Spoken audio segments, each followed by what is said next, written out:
My mom had expensive taste, so as soon as I was too old for a crib, my parents outfitted my room with grand and ornate furniture.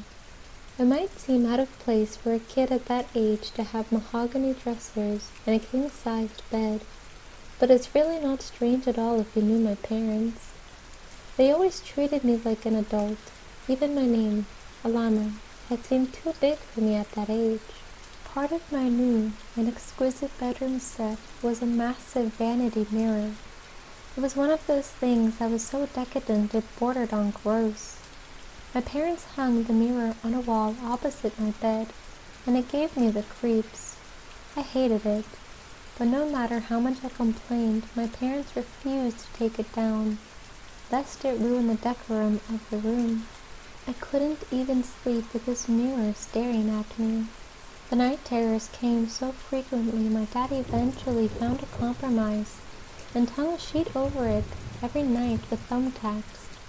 This helped me fall asleep, but I still felt uneasy in my own room, especially since the thumbtack seemed unable to hold up the sheet for the whole night. Sometime after I would fall asleep, the curtain fell to the floor, leaving the mirror to stare at me while I slept. One night, when I laid awake, too scared to fall asleep, I saw the curtain move. A ripple formed under the curtain like it was being disturbed by some invisible wind. I pulled my covers up over my eyes and tried counting back from 10. 10, 9, 8, 7, 6. Suddenly I realized how silly I was being. I was 12 years old by now. I was too grown up to be afraid of a silly mirror. So I pulled back the covers and took a peek. I'll never forget what I saw that night. My breath caught in my throat. A craggedy hand with long pale fingers reached out from beneath the curtain and was pulling on the thumbtack. I threw the covers back over my head and waited for the bad thing to go away. Seconds passed like hours. I began to believe that the monster had left me alone, but the sound of the sheet hitting the floor echoed across the room. There was a lull, and then I heard the breathing. It sounded like it was above me, on the other side of my blanket. I stayed awake, listening to the heavy breaths until dawn started to filter through the windows and the breathing stopped. My head peeked out from beneath my covers again, and the monster was nowhere to be found. I never had a close call like that again. My parents found me smashing the mirror with my bare hands while screaming something about the man in the mirror. I'm way older now, so I should have outgrown this ridiculous fear, but I still got nervous when my husband hung up a mirror in our daughter's room. This one was a lot smaller and less gaudy than the one I had when I was her age. My daughter didn't seem to be afraid of the mirror at all. To the contrary, she'd lay the mirror in the floor and play pretend with her dolls, Penny and Sally.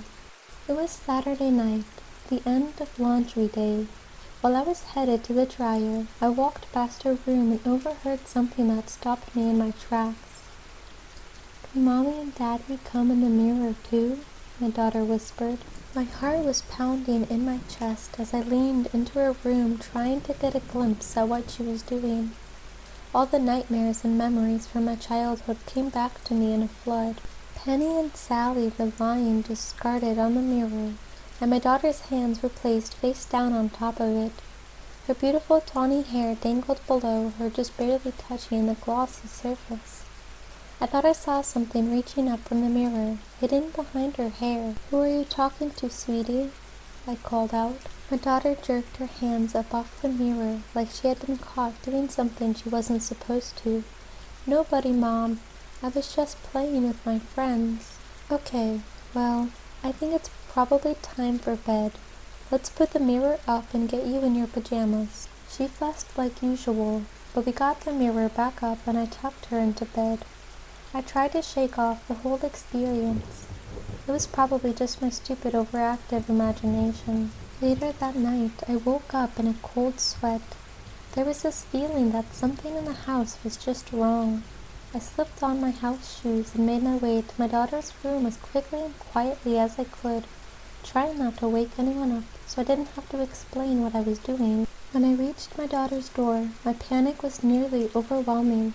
I could practically hear the awful heavy breathing like I was hiding underneath my covers once again. My hands pushed the door open, and I let loose a horrible scream.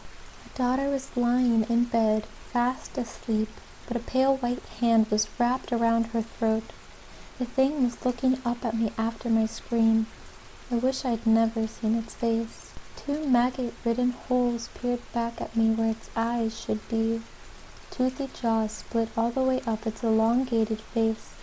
Filthy wrappings like bandages loosely wrapped around its crooked back tried to cover its rotted body. The thing smiled wickedly. I think it remembered me. Then it gripped my daughter's throat so hard she woke up. Her eyes bulged and she clawed at the hand, but it was no use. My legs scrambled to bring me to my daughter, but before I could reach her, the beast leapt through the mirror. My daughter went with him. The force of them passing through knocked the mirror off the wall, and it shattered into a million pieces on the floor. By now, my husband had gotten out of bed and came into the room. "What is it? What happened?" he cried. I didn't respond. I was hunched over the mirror, trying to piece it together again in some futile attempt to go in after my daughter. My hands were cut and bleeding, but I worked furiously to piece it together. Something was moving behind the glass, but the image was all scattered and disjointed. I could have sworn my daughter's light auburn hair flickered across the glass. Then the image was gone. My husband pulled me away from the fragmented glass. Things between us were never the same after that. We eventually had to separate. The loss of our daughter was too painful for either of us to even look at each other anymore. Now I sit alone in my house, surrounded by mirrors. Every night I lie awake, hoping the monster in the mirror will come back and take me too, so that I could see my daughter even just one last time.